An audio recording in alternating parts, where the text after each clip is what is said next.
আল্লাহ আল্লাহ ফি আসহাবি লা তাত্তাখিদুহুম গরাদাম মিন বাদি ফামান আহাব্বাহুম ফাবিহুব্বি আহাব্বাহুম আমান আবগাদাহুম ফাবিবগদি আবগাদাহুম আখায়রু উম্মতি করনি সুম্মাল্লাযীনা ইয়ালুনাহুম সুম্মাল্লাযীনা ইয়ালুনাহুম ইলা আখিরি আয়া ইলা আখিরিল হাদিস। এটা হাদিসের ভাষা। নবীজি বলেন, পৃথিবীর মানুষেরা আমার সাহাবীদের সম্পর্কে সাবধান। আমার সাহাবীদের সম্পর্কে সাবধান। আমার সাহাবীদের সাথে কেউ যদি শত্রুতা করে, সেজন্য আমি নবীর সাথে শত্রুতা করে। একজন আজানের জবাব দিয়ে দেন, দিলে আদায় হয়ে যাবে, দিয়ে দেন, একজন দিয়ে দেন। এই পৃথিবীর কোন মানুষ যদি আমি নবীর সাথে দুশমনী করে, সেজন্য দুশমনী করে কার সাথে? বলেন বলেন, আল্লাহর সাথে। এজন্য আমাদের এই জায়গাটা খুব সেনসিটিভ জায়গা। আল্লাহ এত বেশি প্রশংসা দিয়েছেন সাহাবায়ে কেরামের, যেহেতু আল্লাহ তাদের উপরে বলে দিয়েছেন রাদিয়াল্লাহু আনহুম ওয়া রাদু আনহু, আমি নিজে তাদের উপরে খুশি হয়ে গেছি যেমন তারা আমাদের উপরে খুশি আছে। সুতরাং তাদের পথ অনুসরণ অনুকরণ করলেই আল্লাহকে সন্তুষ্ট এবং রাজি খুশি করা যাবে বলে আমরা কোরআন থেকে তথ্য পেয়েছি। ঠিক আছে, দেখছি আপনাদের মনে হয় টাকা পয়সা ঈদগার কাজে লাগাবে, এখনো টাকা উঠে নাই। আমার 2-3 মিনিট সময় চাচ্ছে, দেব। আজানের সময়টা আপনারা যদি যা এনেছেন দেওয়ার জন্য দিতে পারেননি, একটু দিয়ে দেন। কই ভেতরের লোকজন কই? মান বানা লিল্লাহি মাসজিদান আছে, বানাল্লাহু লাহু বাইতান ফিল জান্নাহ। নবীজি বলেন, কেউ যদি একটা সেজদার জায়গা বানিয়ে দেয়, তার জন্য আল্লাহ নিজে জান্নাতে ঘর বানায়। সেজদা দিতে কি পুরা মসজিদ লাগে, পুরা ঈদগাহ লাগে? কতটুকু? একটা টাইলসের জায়গা হলে হয়ে যায় সেজদা দেওয়া। কথা বলছেন না কেন? তাহলে একটা টাইলসের টাকাও যদি আপনি এখানে দেন, তাহলে জান্নাতে আপনি একটা পুরা ঘর পাবেন। এই জন্য মান বানা লিল্লাহি মাসাজিদ, আল্লাহ নবী দেয়নি মাসজিদান। একটা সেজদার জায়গাকে মসজিদ বলা হয়। সুতরাং এতটুকু একটা জায়গার দাম বা এই জায়গা সংস্কার করার জন্য যতটুকু যা লাগে, আপনি যদি একটা টাইলসের দামও দেন, জান্নাতে একটা ঘরের মালিক হয়ে যাবেন ইনশাআল্লাহ। বানাল্লাহু লাহু বাইতান ফিল জান্নাহ, আল্লাহ নিজে বলেন আমি ঘর বানাবো। সমর্থ থাকলে অবশ্যই দেবেন। যে যা গিয়েছেন ভেতর থেকে বের হয়ে যান, যান। সাহাবায়ে কেরামের মর্যাদা আকাশচুম্বী। তারকা দেখতে পান, তারকার চাইতে সাহাবায়ে কেরামের মর্যাদা আল্লাহর কাছে অনেক বেশি। তারা হেদায়াত প্রাপ্ত প্রত্যেকেই, আর প্রত্যেকেই জান্নাতি। আমরা বলি যে 10 জন সাহাবী আশারায়ে মুবাশশারা, কে বলেছে আপনাকে? খালি ওই 10 জনই জান্নাতি, আর বাকি যে লক্ষ লক্ষ সাহাবী, এরা জান্নাত যাবে না? বলেন, ওই 10 জন সাহাবীর ভেতরে খাদিজাতুল কুবরার নাম আছে? বলেন না কেন? আয়েশার নাম আছে, ফাতেমার নাম আছে, তারা জান্নাতি না? ফাতেমা জান্নাতের নেত্রী হবে, সমস্ত মহিলাদের সর্দার। হযরতে আয়েশা সিদ্দিকা রাদিয়াল্লাহু তাআলা আনহা, হযরতে কি খাদিজাতুল কুবরা, তাকে আল্লাহ নিজে জান্নাত বানিয়ে দুনিয়ায় পাঠিয়ে সুসংবাদ দিয়েছেন এবং আল্লাহ নিজে তাকে সালাম দিয়েছেন। এই পৃথিবীতে একজনই মহিলা যে আল্লাহর সালাম পেয়েছে এবং জান্নাতে অলরেডি ঘর পেয়েছে জীবিত অবস্থায়। আল্লাহ তাকে খুশি হয়ে সালাম দিলেন কেন? জান্নাতে ঘর বানিয়ে সুসংবাদ পাঠালেন কেন? তার পুরা জীবন পড়ে দেখবেন, জীবনে 1 সেকেন্ডের জন্যও কোনোদিন স্বামীর মনে উনি দুঃখ দেননি। এরকম মহিলা তো এখন ঘরে ঘরে। এখানে একজন স্বামী হাত তুলতে পারবেন যে জীবনে কোনোদিন আমার বউ 1 সেকেন্ডের জন্য আমাকে দুঃখ দেয়নি, কষ্ট দেয়নি? বলেন তো এরকম একজন। মিথ্যা কথা বললে আপনার খবর আছে ভাই। আপনি দুঃখ পাননি নাকি বউ খুশি করার জন্য মনে করছেন যে না বলে ফেলি, বউ তো নেই? না, আমি হাসির জন্য বলি নাই ভাই, আমি হাদিস বললাম। দেখেন, এই যে হাজার হাজার স্বামী আমরা, মা বোনেরা যারা এসেছেন, আমি জানি না আপনারা আছেন কিনা। আপনি চিন্তা করেন, আপনি নামাজ পড়েন, রোজা রাখেন, কালো বোরকা পরেন, নফল রোজাও রাখেন, একটা স্বামী হাত তুলতে পারলো না। আমিও পারিনি। আমি আন্দাজে মিথ্যা কথা বলবো কেন? আমি দুঃখ পেয়েছি, এই জন্য আমি পারিনি।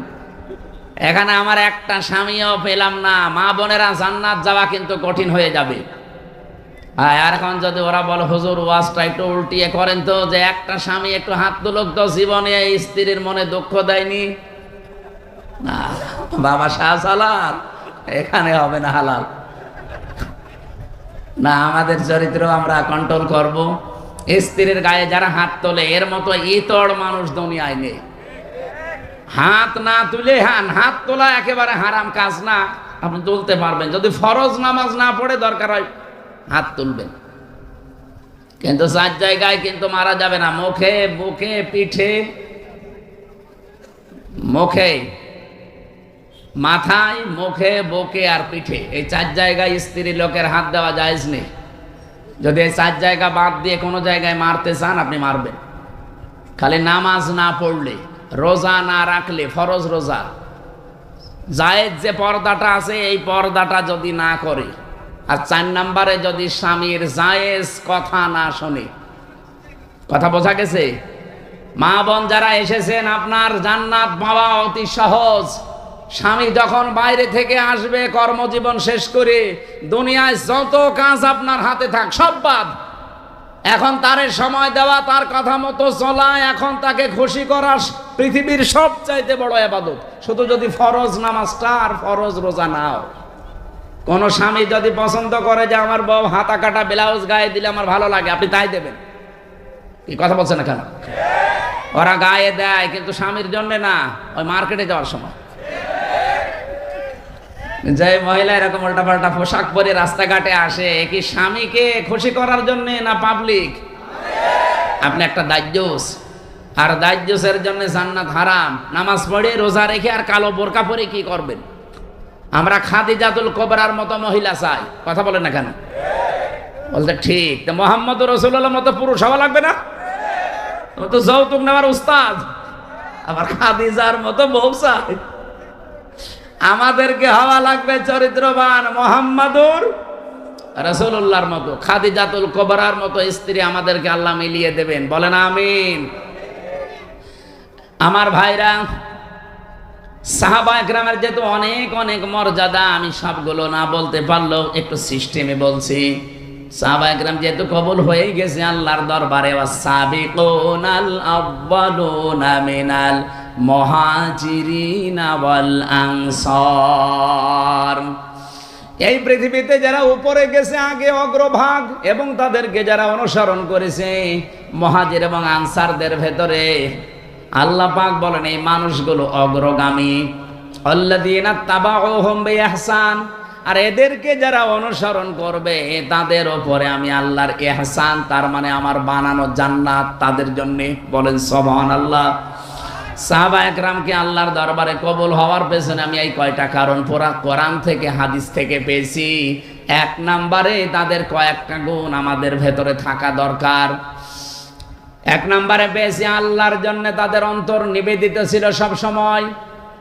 আপনি যদি কাউকে ভালোবাসেন আল্লাহর জন্য বাসবেন, কাউকে যদি ঘৃণা করেন আল্লাহর জন্য করবেন, কাউকে যদি কিছু দান করেন আল্লাহর জন্য করবেন, কাউকে যদি দান করা থেকে বিরত থাকেন যে আমি দেব না তোরে কিছু, তাও যেন আল্লাহর জন্য হয়, ব্যক্তিগত বা পারিবারিক সামাজিক কোনো কারণে না হয়।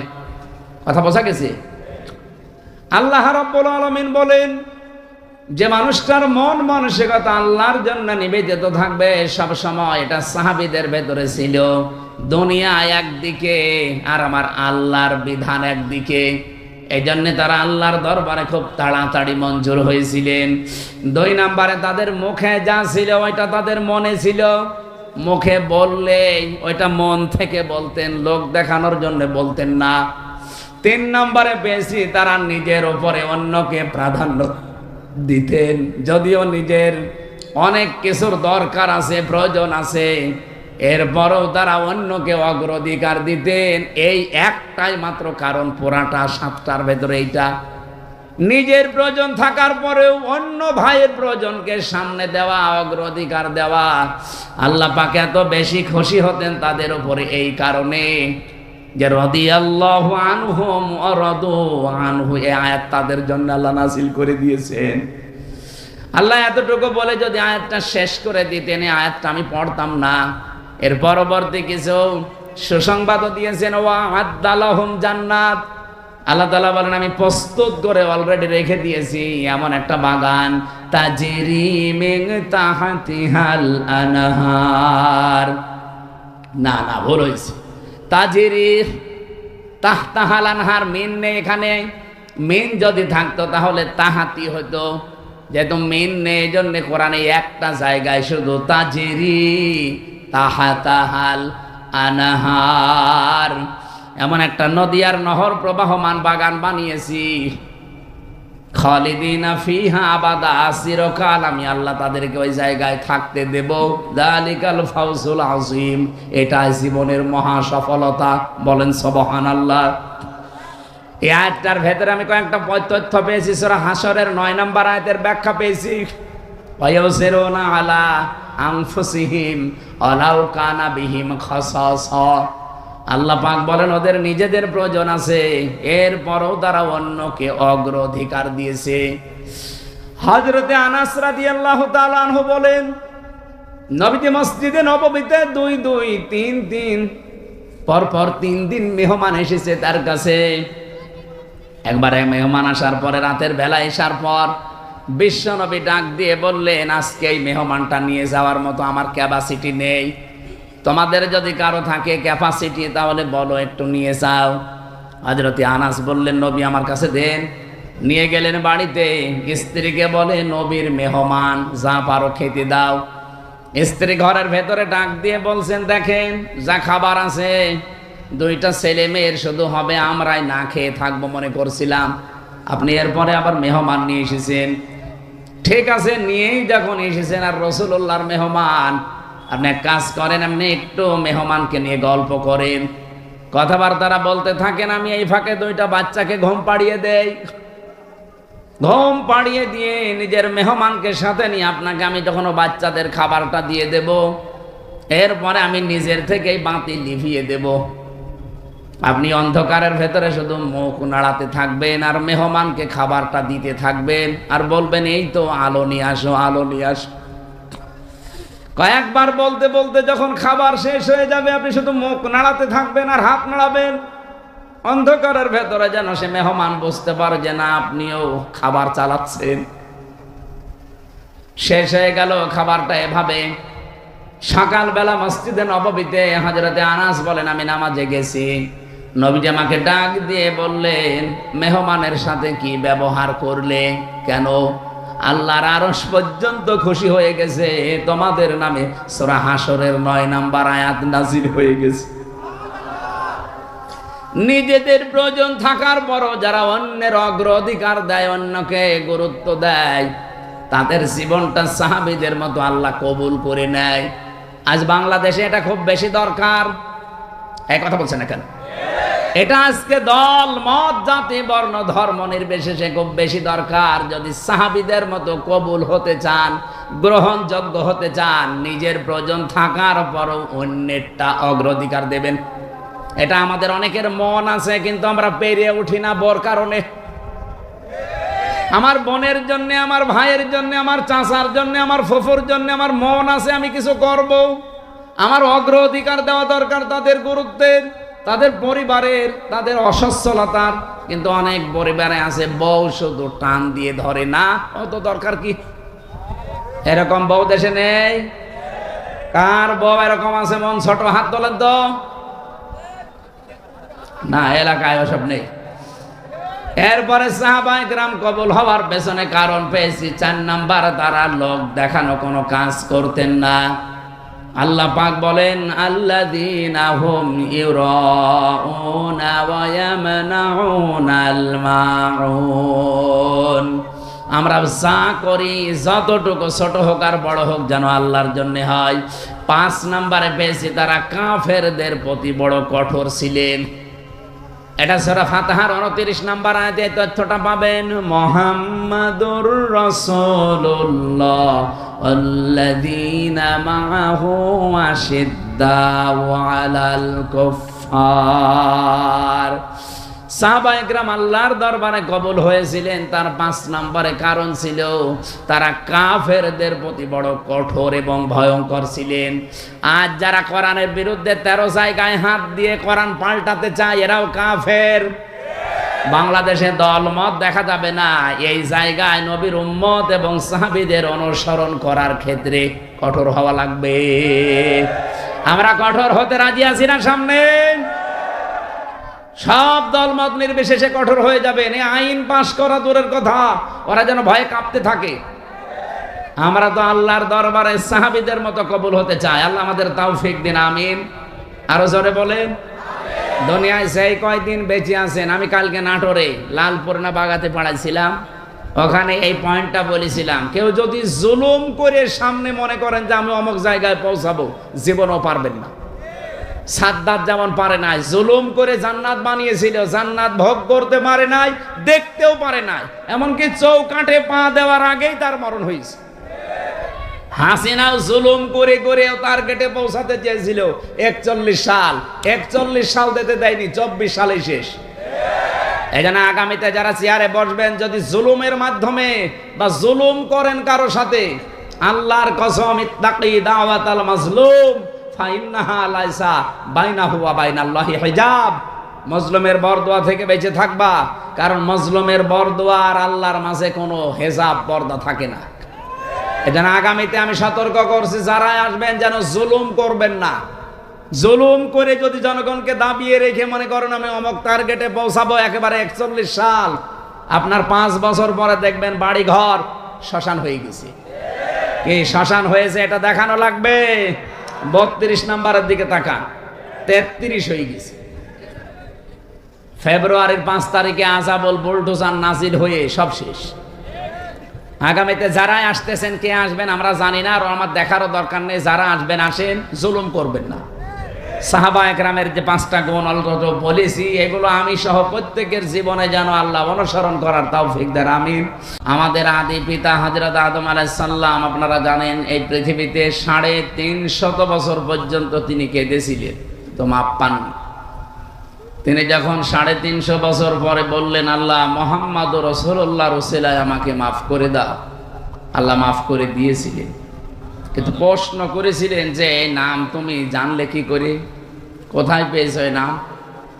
হযরত আদম বলেছিলেন, আল্লাহ যেদিন জান্নাত থেকে তুমি আমাকে বের করে দাও, আমি জান্নাত থেকে বিদায় নেওয়ার সময় জান্নাতের মেন গেটের ওপরে তোমার নামের পরে এই নামটা লেখা ছিল, আমি দেখেছিলাম, লা ইলাহা ইল্লাল্লাহু মুহাম্মাদুর রাসূলুল্লাহ। আমি মনে করলাম যে এই নামটা দামি নাম হবে, অবশ্যই তোমার নিকটবর্তী কেউ হবে, নয়তো তোমার নামের পাশে এই নামটা থাকতো না।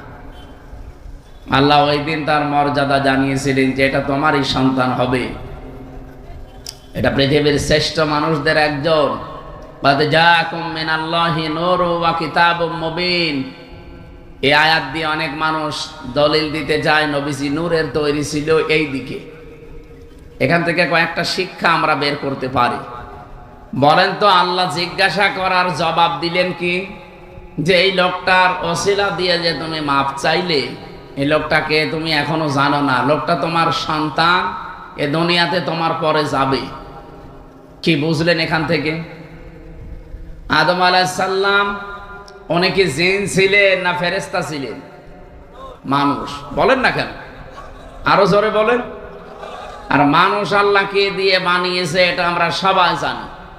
কোরআনে কারিমে আল্লাহ বহুবার এই তথ্য দিয়েছেন, ইন্নী খালিকুম বাশারাম মিন তিন, অবশ্যই আমি মানুষ বানিয়েছি মাটি থেকে। সুতরাং সরাসরি আমরা আয়াত থেকে, যেটা সূরা সুয়াদের ভেতরে পাবেন, 23 নম্বর পারা 16 নম্বর পৃষ্ঠা 5 নম্বর লাইনে আছে, 71 নম্বর আয়াত সম্ভবত। আল্লাহ তাআলা জানিয়েছেন অবশ্যই আমি, এটা শেষের অংশে আছে, আবার প্রথমে খুঁজলে পাবেন না, শেষের দিকে আছে, ইন্নী খালিকুম বাশারাম মিন তিন, অবশ্যই আমি বানিয়েছি মানুষ মিন তিন, মাটি থেকে। এখানে যেহেতু আদম আলাইহিস সালাম উদ্দেশ্য, এই জন্য পৃথিবীতে একটা মানুষকে আল্লাহ শুধু বানিয়েছেন মাটি দিয়ে, আমাদের আদি পিতা যিনি। তাছাড়া দুনিয়ায় আর কাউকে আল্লাহ সরাসরি মাটি দিয়ে বানাননি, বানিয়েছেন মাটির নির্যাস দিয়ে। আর মাটি বানিয়েছেন কমপক্ষে 10টা জিনিস দিয়ে। আপনি মাটি গবেষণা হয় যেখানে সেখানে মাটি নিয়ে যাবেন, দেখবেন 10টা জিনিস ওরা বের করে দেবে। অক্সিজেন দেবে, আয়রন দেবে, সিলিকন দেবে, এরকম অ্যালুমিনিয়াম দিবে, ম্যাগনেসিয়াম দিবে, পটাশিয়াম দেবে, এরকম 10টা জিনিস আমরা পাই। তাহলে এখান থেকে বুঝলাম পৃথিবীতে একমাত্র মাটি দিয়ে বানিয়েছে আদম নবীকে। আমাদের এই জন্যে আদি পিতা বা একেবারে প্রথম বাবার নাম জিজ্ঞাসা করলে কি বলা হয়? এ পর্যন্ত বুঝেছেন কিনা বলেন? আমাদের আদি পিতা প্রথম বাবার নাম কি? বলেন বলেন। আল্লাহ যে ওনাকে বললেন, হে আদম, যার নাম নিয়ে ক্ষমা চাইলে আমি ক্ষমা করে দিলাম, ওইটা তোমার সন্তান হবে এবং তোমার পরবর্তীতে যাবে। আমার প্রশ্ন হচ্ছে, বাবা যদি মাটির তৈরি হয়, ছেলে হবে আগুনের। কমন সেন্স কি বলে আপনার? কুল ইন্নামা আনা বাশারুম মিসলুকুম, হে নবী আপনি বলেন আমি তোমাদের মতোই মানুষ।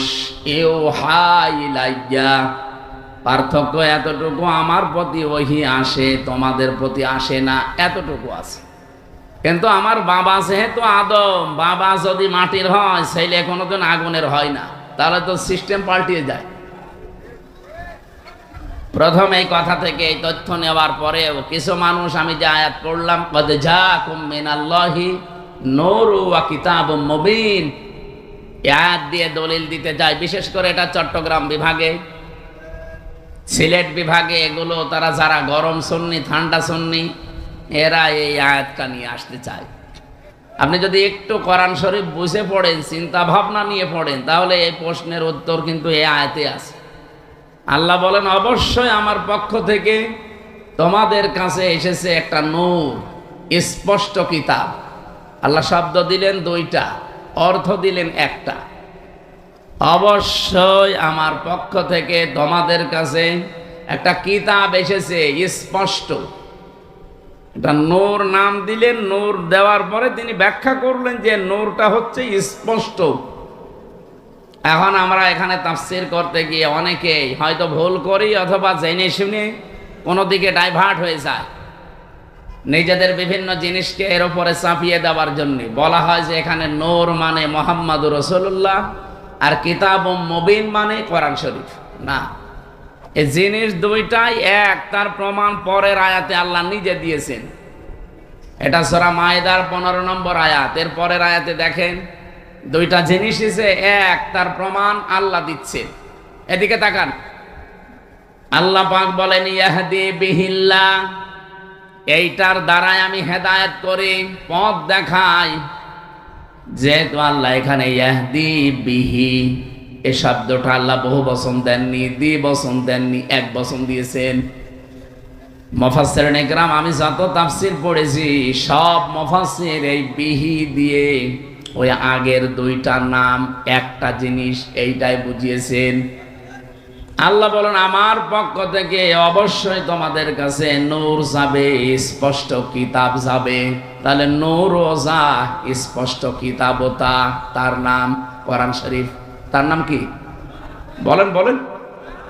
এতটুকু শেষ করেননি আল্লাহ, এ পর্যন্ত বললে আমাদের বিভ্রান্ত হওয়ার সম্ভাবনা থাকতো। এই জন্য আল্লাহ ব্যাখ্যা করছেন, ইয়াহদি বিহিল্লাহ। এখানে ফাইল কর্তা সরাসরি আল্লাহ নিজে। আল্লাহ বলেন, আমি এইটার দ্বারাই হেদায়েত করি। আর আমরা সবাই জানি পৃথিবীতে হেদায়েত দেওয়ার একচ্ছত্র মালিকানা কোরআনের। না মানে আল্লাহর মানে কি? আল্লাহর কথাই তো কোরআন। এই পৃথিবীতে কোরআনকে আল্লাহ হেদায়েত দেওয়ার মতো ক্ষমতা দিয়েছেন, তাছাড়া আর কাউকে দেয়নি। এমনকি নবীজির হাতে আল্লাহ হেদায়েত ছেড়ে দেয়নি। যদি থাকতো, নবী নিজের চাচাকে দিত। শুধুমাত্র হেদায়েত দেওয়ার ক্ষমতা আছে কার? আরে কোরআন শরীফ কার? এই জন্য যালিকাল কিতাবু লা রাইবা ফিহি, যে কিতাবের আগে আলিফ লাম দিয়ে আল্লাহ নির্দিষ্ট করে দিয়েছেন, এই একটাই মাত্র কিতাব দুনিয়ায় পাঠালাম যেটা মানুষকে হেদায়েত দিতে পারে। এবার আসেন, আমরা মূল কথায় যাইতে চাই। যেহেতু পৃথিবীর একখানা কিতাব আছে মানুষকে হেদায়েত দিতে পারে, আর কেউ পারে না। সেই হিসাবে আল্লাহ কিতাবের নাম এখানে নূর বলার পরে আবার উল্লেখ করেছেন ওয়া কিতাবুম মুবিন। ওই নূরটাই হচ্ছে স্পষ্ট কিতাব। পরা কোরআন শরীফে তাফসিরে এটা হচ্ছে মাযহারের ভেতরে আছে 55টা নাম পাবেন আপনি কোরআনের। 55টার ভেতরে 5 নাম্বার নাম আপনি এইটা পাবেন। আমি 55টায় নাম পড়ে দেখেছিলাম। কোরআনের নাম হচ্ছে আল কোরআন, আল ফুরকান, আল কিতাব, আন নূর, আত তানজিল। এভাবে একটা একটা করে আপনি নাম পাবেন 55টা। যেহেতু কোরআনের নাম আমার আল্লাহ নিজে নূর দিয়েছেন, আর এই কোরআনের বরকত অথবা এই কোরআনের পরিস্থিতি আমাদের কাছে আরো স্পষ্ট করার জন্য পরবর্তী শব্দে আল্লাহ কিতাবুম মুবিন লাগিয়েছেন। আমাদের রাজশাহী, খুলনা, রংপুর এই সমস্ত বিভাগে যেহেতু সমস্যা একটু কম এই শব্দ নিয়ে, তারপরেও স্পষ্ট করছি নবীজি নূরের তৈরি বললে তার সম্মান বাড়ে না, আরো কমে যায়। বাবা সেইটার আপনি সন্তানকে ওইটা বলে চালাবেন। বিশ্বনবী মুহাম্মদ রাসূলুল্লাহ, এখান থেকে আপনি প্রমাণ আজকে পেলেন। ইয়াহদি বিহিল্লাহ, এই বিহি 1 বছর। এজন্য পৃথিবীতে কোরআন শরীফ হচ্ছে নূর, আর মুহাম্মদ রাসূলুল্লাহকে আল্লাহ নূর দিয়ে বানিয়েছেন। এই আয়াত দিয়ে দলিল দিয়ে আপনি একটা পাগল। তাহলে বিহি আল্লাহ দিত না, বিহি মা দিত, যে নবীজি এবং কোরআন শরীফ এই দুইটা দিয়ে আমি হেদায়েত দান করি। বিহি মা দিল না কেন? আমি আলেমদেরকে বলছি যারা একটু লেখাপড়া করেন, এই আয়াতটা নিয়ে বাড়ি যারা চিন্তা ভাবনা করবেন। আমার তো মাথা ছোট, ভুল হতে পারে। যাদের মাথা বড় বড় আছে, এই বড় মাথায় আরো এই যে এক হুজুর বসে আছে না, কি যেন গোলাম রব্বানি, কি মাথা দেখিছে? আমার মনে হয় 2 মাথা মিলে ওনার মতো হবে না। ওনার মতো বড় বড় মাথা যাদের, তারা যেন আরো একটু চিন্তা ভাবনা করে। বিহি আর বিহিমা, ইহদি বিহিল্লাহ মানিত্তাবা রিদওয়ানাহু সুবুলাস সালামি ওয়া ইখরিজুহুম মিনাজ যুলুমাতি ইলান নূর। আল্লাহ পাক বলেন এইটার দ্বারা আমি হেদায়েত করি। এইটা মানে এখানে 1 বছর কোরআন। মানিত্তাবা, যে ব্যক্তি অনুসরণ করবে কোরআনকে, রিদওয়ানাহু, এবং তার সন্তুষ্টি চাইবে, তার মানে আল্লাহর। সবুলাস সালাম, সবুল বহুবচন, সালাম আল্লাহ পাক তার নিজের নামটা এখানে দিলেন। পৃথিবীতে যত শান্তির পথ আছে সব আমার আল্লাহ এই কোরআনে দিয়েছেন। এই শান্তির পথ আমার আল্লাহ তাকে নসিব করবেন যদি এটার অনুসরণ করা হয়। ইখরিজুহুম, তিনি বের করবেন তোমাদেরকে। ইখরিজুহুম দিয়েছেন, তিনি বের করবেন তোমাদেরকে মিনাজ যুলুমাতি ইলান নূর, অন্ধকার থেকে আলোর দিকে। আর যেটা দিয়ে তিনি বের করবেন তার নাম যেহেতু নূর, আমরা বলি কোরআন। নাম কি? আমার মনে হয় এই প্রশ্নের উত্তর আর দেওয়ার দরকার নেই, আপনি স্পষ্ট হয়ে গেছেন। যে কথা বলতে চাই এখান থেকে, মুহাম্মদ রাসূলুল্লাহর নাম নিয়ে হযরতে আদম নবী 1 দিন 2 দিন না 300 বছর খণ্ডন করেও মাপ পাননি। শেষে এই নামটার কারণে আল্লাহ মাফ করে দিয়েছিলেন।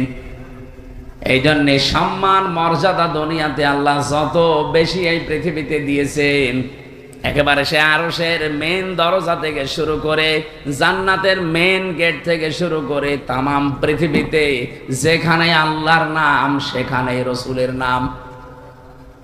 কি আপনি দেখেন বাংলাদেশে প্রায় 1110 কিলোমিটার পথ, টেকনাফের একেবারে শেষ গ্রাম থেকে পঞ্চগড়ের তেতুলিয়ার ওই বাংলা বান্দা পর্যন্ত সব মিলিয়ে আপনি হিসাব করে দেখবেন 1110 কিলোমিটার। কত? 1110 কিলোমিটারের ভেতরে শুধু বাংলাদেশের এরিয়ায় আমি হিসাব করে দেখেছি কম পক্ষে 13 মিনিট 4 সেকেন্ড একাধারে আজান হয়।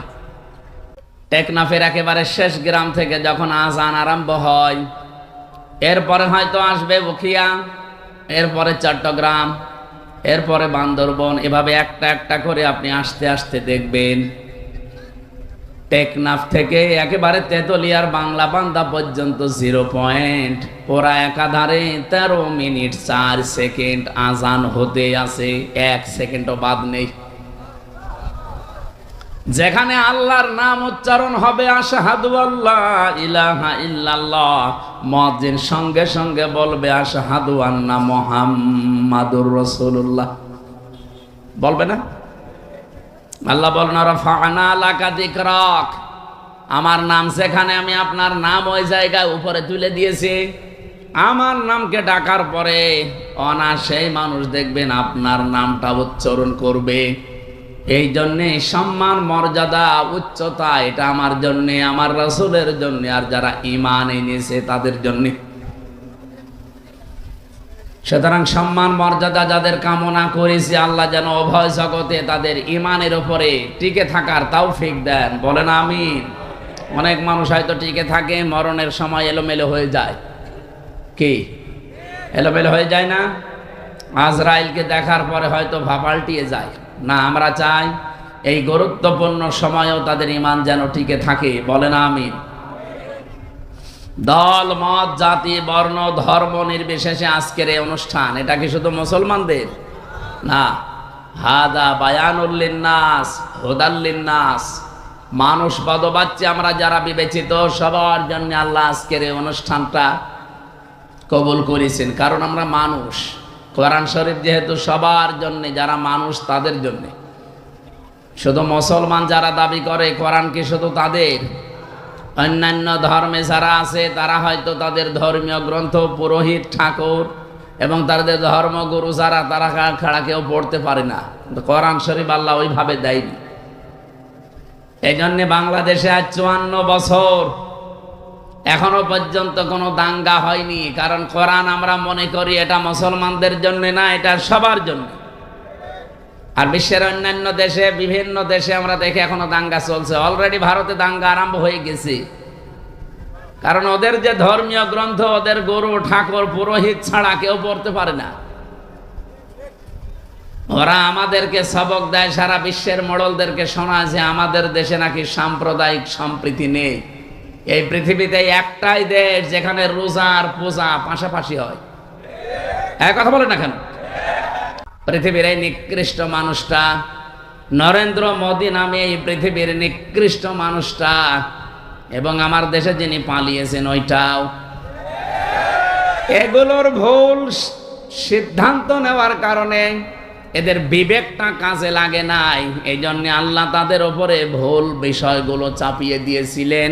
ওয়ায়াজআলুর রিজসা আলাল্লাযিনা লা ইয়াকিলুন, যারা তাদের বিবেক, বুদ্ধি, কমন সেন্স কাজে লাগায় না, তখন আল্লাহ তার উপরে ভুল বিষয়গুলো চাপিয়ে দেয়। দিগন্ত টেলিভিশন এমনি বন্ধ করে নাই, ইসলামী টেলিভিশন এমনি বন্ধ করে নাই, কারণ এদের কাছে সব ভিডিও ফুটেজগুলো এখনো আছে। এখন তারা সব ছাড়তেছে। সাগর নিয়ে এমনি হয় নাই, বহু রিপোর্ট তাদের কাছে গোপন বিষয় ছিল, ওদেরকে একটু সাহায্য করেছে, তাকেও দুনিয়া থেকে বিদায় করে দিয়েছে। এখন রিপোর্টগুলো যেহেতু হাওয়ায় ভেসে বেড়াচ্ছে, আর বিশ্বের আন্তর্জাতিক মহল যারা, তারা আমাদের চাইতে, আপনাদের চাইতে অনেক চালাক। আমি রিমান্ডে গিয়ে তা টের পেয়েছিলাম। ওই 10 দিনে বহু কিছু দেখেছি। ইসরায়েল থেকে যে উন্নত প্রযুক্তির মেশিন তারা নিয়ে এসেছে, আপনি পায়খানার ভেতরে কি করেন ওইটা ওরা দেখতে পায়। এই যে আগস্টের 5 তারিখের পরে বিভিন্ন জায়গায় চাঁদাবাজি আরম্ভ হয়েছিল, এলাকায় হয়েছে কি আমি জানি না। ওই যে নারায়ণগঞ্জে বন্দরে রাত 2টার সময় গেছে চাঁদা চাইতে, পরে ধরা পড়ে গেছে। ও বলছে আমি রাত 2টার সময় আসলাম, তারপরও ধরে ফেললো। আরে ভাই, রাত 2টা, আপনি বাড়ির ভেতরে বসে বসে কি চিন্তা ভাবনা করছেন, কোন দিকে তাকিয়ে আছেন? ওরা ওই বসে বসে ডিবি অফিসে দেখতে পায়। এমন মেশিন নিয়ে এসেছিল। আমারে ধরা পড়ার পরের দিন, 20 সালের শেষের দিকে, 21 সালে তো আমারে ধরেছে। যেই দিন ধরেছে ওই দিনই আমার নাম্বার, যেখানে যার আত্মীয় স্বজন, সবগুলো ট্যাগ করা। কে কোথায় কি আমার পক্ষে বিপক্ষে বলছে, সব ওরা আমাকে শোনাচ্ছে। কিন্তু আশ্চর্য কি গো, আমরা যে বাটন মোবাইলে কথা বলি, এই বাটন মোবাইলে কথা বলার ওদের সামনে কথা বলা একই। আপনারা যারা বলেন সতর্ক থাকবেন, এমন কোনো কথা বলবেন না শেষে ওই যে টাকলা মোরাদের মতো যদি 6 মিনিট একটু ফাঁস হয়ে যায় না, আপনার বাবা শাহজালাল সব হালাল হয়ে যাবে। হোয়াটসঅ্যাপ অনেকে বলে এটা নিরাপদ, কে বলেছে আপনাকে? হোয়াটসঅ্যাপে কথা বললে ওরা দেখতে পাচ্ছে। এ বাংলাদেশে নিরাপদ হওয়ার মতো কোনো এখন অ্যাপস আর নেই। সে যেইটাই বলেন, মেসেঞ্জার বলেন, ইমো তো আরো ঘরের ভেতরে। ওই ইমোতে কথা বলা আর ওদের সামনে বসে বসে বলা একই। হোয়াটসঅ্যাপটা এটা সবাইকে ওরা ট্যাগ করে না, যাদের টার্গেট করে তাদের।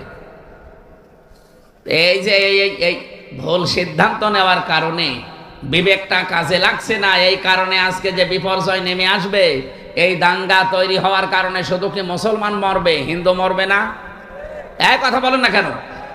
ওখানে যদি মনে করেন মুসলমান আছে 30 কোটি, হিন্দু আসে 100 কোটি, এই কারণে আপনি মুসলমান 10 জন মেরে ফেললেন, হিন্দু 2 জন মরিস। বাংলাদেশে আমরা 92 জন মুসলমান 100 জনের, বাকি 4 জন হিন্দু, অন্যান্য জাতি মিলে আর 4 জন। ওখানে যদি 2 জন মুসলমান মরে, এখানে 5 জন মরবে না? হ্যাঁ, সব সাফা হয়ে যাবে। এই জন্যই তো আমরা জানাচ্ছি যে এই মাতালটাকে থামান। এই মাতালের মাতলামি করার কারণে পৃথিবীর ক্ষতি হয়ে যাচ্ছে। আগামীতে আমার মনে হয় এ পৃথিবী বসবাসের অযোগ্য হয়ে যাবে।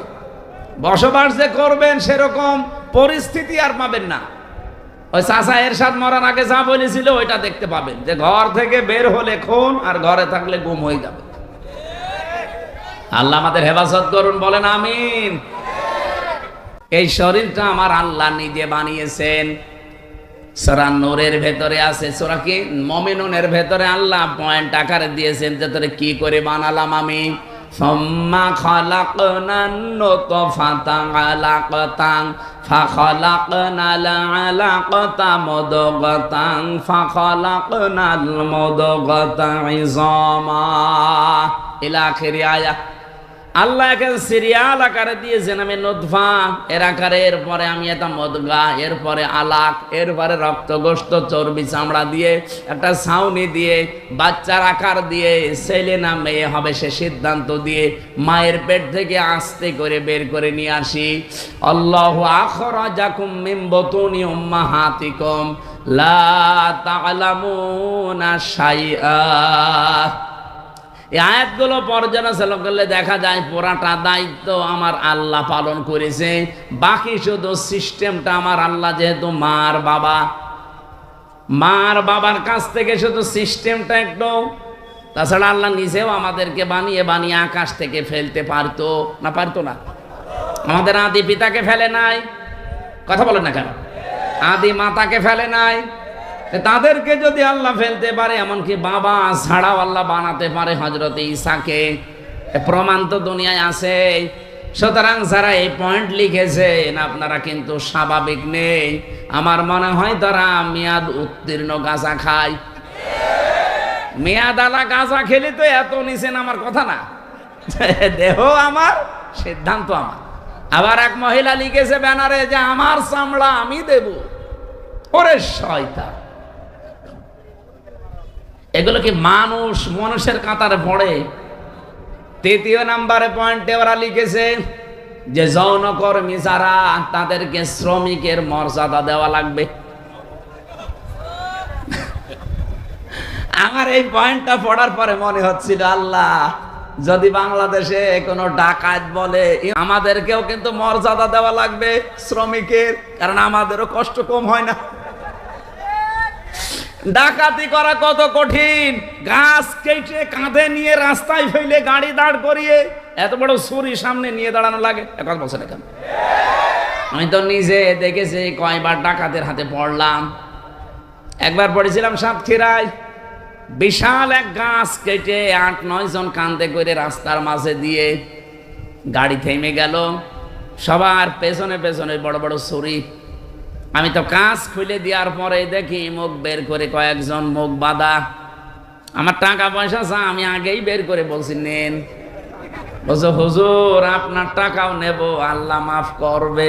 আরে শয়তান, এত কষ্ট করছে আর বলছে আপনার টাকাও নেব, আল্লাহ মাফ করবে। তাই আপনার কষ্ট হচ্ছে না যে কত বড় গাছ, আপনার ঘাম ঝরছে কপাল দিয়ে। এখন ওরা যদি কালকে থেকে আওয়াজ তোলে যে ডাকাতি করতে কম কষ্ট না, আমাদের শ্রমিকের মর্যাদা দেওয়া লাগবে, এ পর্যন্ত থাকলেও কিছু বলতাম না। কিন্তু সমস্যা হয়ে দাঁড়াবে, কারণ এই শব্দটা পুরা হাদিসের বিরুদ্ধে, কোরআনের বিরুদ্ধে।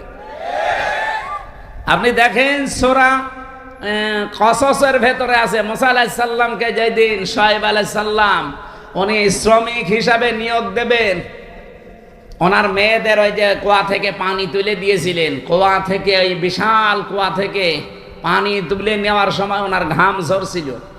মেয়ে দুইটা গিয়ে বলেছে, বাবা এরকম একটা শক্তিশালী এবং বিশ্বস্ত, আমিন বলা হয় কোরআনে আছে আমিন, এরকম একটা বিশ্বস্ত শ্রমিক পেয়েছি, আপনি যদি নিতে চান তো উপকার হবে, তার শরীরে শক্তি আছে, আমরা দেখেছি 4-5 জন রাখাল মিলে যে ঢাকনা সরাতে পারে না কুয়ার, অথচ ওই লোকটা দেখলাম 1 হাত দিয়ে কুয়ার ঢাকনা সরিয়েছে। শ্রম দিলে মানুষের শরীর থেকে ঘাম ঝরে, এই ঘামের মর্যাদা এত বেশি। আল্লাহর নবী জানিয়েছেন, আল কাসিবু হাবিবুল্লাহ, যারা কাজ করে খায় নিজের হাতে, ঘাম ঝরায় শরীর থেকে, এরা আর সাধারণ মানুষ থাকে না, এরা আল্লাহর বন্ধু। আর সেইটাকে আপনি কোথায় মিলাচ্ছেন বলেন? যে আপনি সেটাকে আজকে যারা দেহ ব্যবসা করে খায়, যারা পতিতা, যারা জেনা ব্যভিচারের একেবারে বাজার খুলে বসেছে, বাংলাদেশে এখন 1 লাখ মাত্র পতিতা আছে সারা বাংলাদেশ মিলে, সরকারি জরিপ। এই মানুষগুলোকে আমরা চাই, তাদের যদি সত্যি মর্যাদা দিতে চান, একটা আলাদা বিভাগ খোলেন, খুলে তাদেরকে পুনর্বাসনের ব্যবস্থা করেন। হ্যাঁ, কথা বলছেন না কেন? কত ধনী মানুষের টাকা ব্যাংকে পড়ে আছে, ছাতা পড়ে যাচ্ছে, ও জানেই না কত টাকা আছে। ওই টাকাগুলোর কাছ থেকে নেন, মাত্র 1 লাখ যৌনকর্মী, এদের কর্মসংস্থান তৈরি করেন, দরকার হয় ওদের আলাদা আলাদা বিয়ের ব্যবস্থা করেন। এরপরে এই মানুষগুলোকে সেলাই মেশিন কিনে দেন, 2টা গরু কিনে দেন, 5টা ছাগল কিনে দেন। এই সমস্ত কাজ কারবারে নেই, ওনারা শ্রমিকের মর্যাদা দিতে চায়।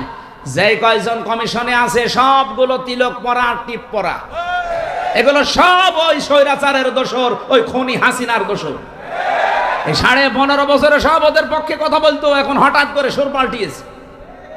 আপনি সুর পাল্টান আর রং পাল্টান, কোরআনের বিরুদ্ধে আপনি অবস্থান নিয়েছেন। এই জন্য আমরা বারবার বলছি, কমিশনের রিপোর্ট তো দূরের কথা, ও কমিশনই দেশের মানুষ মানে না। এরপরও যদি বাধ্য করেন, আগস্টের 5 তারিখ কিন্তু শেষ হয়ে যায়নি, আবার আসতেছে। এই কথা বলেন না কেন? হাজারো আল্লাহর কোরআনের 13টা আয়াত ওরা ভুল ধরেছে। ভারতে আল্লাহর কোরআনের 26টা আয়াতের বিরুদ্ধে কেস দিয়েছে, আর এখানে অলরেডি 13টা আয়াতের বিরুদ্ধে ওরা মামলা দিয়েছে। মামলায় তো এটা, কারণ এর বিরুদ্ধে অবস্থান নেওয়া, কয়েকদিন পরে দেখবেন বলবে এটা বাতিল করেন, এটা আর মানি না। আল্লাহর কোরআনে আছে, ইউসিকুমুল্লাহু ফি আওলাদিকুম লিযযাকারি মিসলু হাজ্জিল উনসায়াইন, এই পৃথিবীতে 1 পুরুষ যা পাবে 2 নারী তাই পাবে। এটা নদী মেয়েদের প্রতি অবিচার, বৈষম্য, এজন্য আয়াত পাল্টাতে হবে। কত বড় ক্ষমতা আপনার! এজন্য ভুল বিবেক বহির্ভূত কোনো কাজ যদি কেউ করে ফেলেন, আল্লাহর কসম, আল্লাহ কিন্তু ভুল বিষয় চাপিয়ে দেবে। তখন এই যে দাবানল জ্বলবে, তখন ভূমিকম্প আসবে। আমি আর বাকিটা বললাম না। এই জন্য যারা দায়িত্বে আছেন, আহ্বান করে আপনারা এখনো আপনার বিবেকটা কাজে লাগান, নয়তো ভুল বিষয় চেপে বসলে তখন সামাল দেওয়া কঠিন হয়ে যাবে। আল্লাহ আমাদেরকে বোঝার তৌফিক দিন, বলেন আমিন। মেয়েদের জন্য অবশ্যই বইটা নিয়েছেন, কাজে লাগবে। আর সৃষ্টি, এটা হচ্ছে শিক্ষিত মানুষদের জন্য, সৃষ্টি জগৎ নিয়ে লেখা আছে, এটা পারলে নিয়ে যান, এই গাড়িতে আছে। আল্লাহুম্মা আমিন। লা ইলাহা ইল্লা আনতা সুবহানাক ইন্নী কুনতু মিনাজ জালিমিন। আল্লাহ, সুন্দর আয়োজনে তুমি খুশি হয়ে আমাদেরকে মাফ করে দাও। এ বিশাল আয়োজনে যদি তুমি একটু খুশি হয়ে সওয়াব দাও, নবীজির রওজায় পৌঁছিয়ে দাও। দুনিয়ার মাটির নিচে যারা ঈমান নিয়ে ঘুমিয়ে গেল, এদেরকে ক্ষমা করে দাও। আল্লাহুম্মা গফিরলি ওয়ারহামনি ওয়াহদিনি ওয়াফিনি ওয়ারযুকনি ইয়া রাব্বাল আলামিন। মেয়েরা যারা এসেছে, আল্লাহ তুমি খাদিজাতুল কুবরার মতো বানিয়ে দাও। দেশ নিয়ে, ইসলাম নিয়ে যে ষড়যন্ত্র চলছে আমরা দেখতে পাচ্ছি। আল্লাহ সব ষড়যন্ত্র ছিন্ন ভিন্ন করে দাও। এই মহিলাগুলো কারা? যারা তোমার কোরআনের 13টা আয়াতে হাত দিয়েছে। আল্লাহ মানুষগুলোর হেদায়েত থাকলে দাও, না থাকলে এদেরকে তুলে নাও। এই দেশকে তুমি আল্লাহ ক্যান্সার মুক্ত করে দাও। চর্মচোখে যেন দেখতে পারি কোরআনের 500 আইন চলছে এই দেশে, এটা দেখে মরার তৌফিক দাও। এ মাহফিলের আয়োজন করতে গিয়ে যারা শ্রম দিয়েছে প্রত্যেককেই তোমার কুদরতের দরবারে কবুল করে নাও। এলাকায় মাটির নিচে যারা ঈমান নিয়ে ঘুমিয়ে গেল, আল্লাহ এদেরকে চিরতরে মাফ করে দাও। এই ঈদগাহটা তোমার বান্দাদের সেজদা দেওয়ার জন্য কিয়ামত পর্যন্ত এখানে কায়েম করে দাও। আলহামদুলিল্লাহি রাব্বিল আলামিন। আল্লাহ সাহাবীদের 5টা গুণ অন্তত মরণের আগে আমাদের ভেতরে তুমি প্রস্ফুটিত করে দাও। লা ইলাহা ইল্লাল্লাহু মুহাম্মাদুর রাসূলুল্লাহ।